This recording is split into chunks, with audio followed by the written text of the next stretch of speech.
मेरी भी बदनामी होती है। क्या करें, हम भी तो आपके दीवाने हो गए।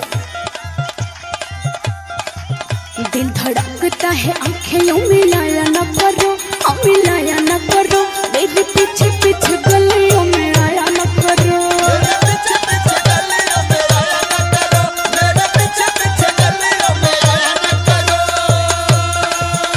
क्या करें, पागल दिल मानता नहीं। सब लोग जान जाते हैं, हमारी तरफ देखते हैं बार बार।